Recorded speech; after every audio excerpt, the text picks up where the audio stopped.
বর্ষাকালে সাপের আনাগোনা একটু বেশি দেখা যায়। তো আজকে আমরা জানবো সাপে কামড় দিলে আমাদেরকে কি কি করতে হবে, তাৎক্ষণিকভাবে কি কি করা উচিত। সর্বপ্রথম আমাদেরকে সাহস রাখতে হবে, মনোবল ঠিক রাখতে হবে, ভেঙে পড়লে চলবে না। বেশিরভাগ ক্ষেত্রে দেখা যায় যে সাপে কামড় দেওয়ার পরে সেটা বিষের অতি প্রভাবের চেয়ে ক্ষয়ের কারণে, ভেঙে পড়ার কারণে অনেক বড় বড় দুর্ঘটনা ঘটে যায়, এমনকি হার্ট অ্যাটাক হয়ে রুগী মারাও যায়। তো সর্বপ্রথম আমাদেরকে মনোবল রাখতে হবে, সাহস রাখতে হবে। দ্বিতীয়ত আমাদেরকে যে কাজটা করতে হবে, সাপে কাটার স্থান থেকে একটু উপরে হালকা করে সুতি কাপড়, সুতি পাতলা কাপড় দিয়ে হালকা করে বেঁধে দিতে হবে। এমনভাবে বেঁধে দিতে হবে যাতে একটা আঙুল বাঁধের নিচ দিয়ে অনায়াসেই ঢুকানো যায়।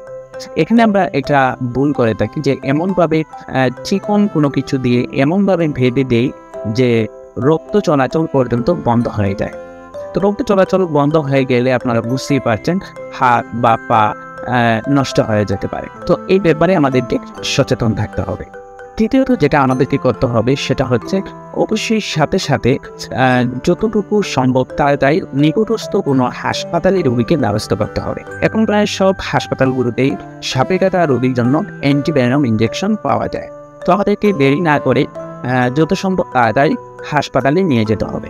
সাপে কাটা রোগী নিয়ে আমাদের সমাজে কিছু ভুল ধারণা বা ভুল চিকিৎসা আমরা নিয়ে থাকি, যেগুলো মোটেও করা ঠিক নয়। সাপে কাটা রোগীকে কখনোই কবিরাজ বা ওঝা এরকম কারো কাছে নেওয়া যাবে না। এখন অনেকের মনে প্রশ্ন আসতে পারে যে ওঝা বা কবিরাজের কাছে নিলে অনেক সাপে কাটা রোগী তো ভালো হচ্ছে। এখানে একটা বিষয় আমাদেরকে বুঝতে হবে যে আমাদের দেশে যে সাপগুলো কামড় দেয় সেগুলো মতো বেশিরভাগই বিষধ সাপ না। তো যে রোগীটা ওঝার কাছে বা কবিরাজের কাছে যায় উনি কিন্তু দেখে বুঝতে পারেন যে এটা বিষধ সাপ কিনা। যদি দেখা যায় বিষধ সাপ হয় তাহলে কিন্তু ওনার দ্বারা এই রোগীটা ভালো হয় না। শেষমেশ দেখবেন যে উনি নিজেই এই রোগীকে হাসপাতালে যাওয়ার জন্য নির্দেশ দিয়ে থাকেন। আর বেশিরভাগ ক্ষেত্রে দেখা যায় যে যে সাপগুলো কামড় দিয়ে থাকেন সেগুলো কিন্তু বিষধ সাপ না। তেমনি কিন্তু ওরা আমাদের ব্রেন ওয়াশ করে কিন্তু এই রোগীকে ভালো করে তোলেন। আসলে এই রোগীগুলো যদি ওঝার কাছে বা কবিরাজের কাছে নাও যেতেন তাহলে কিন্তু অটোমেটিক এই রোগীগুলো ভালো হয়ে যেতেন।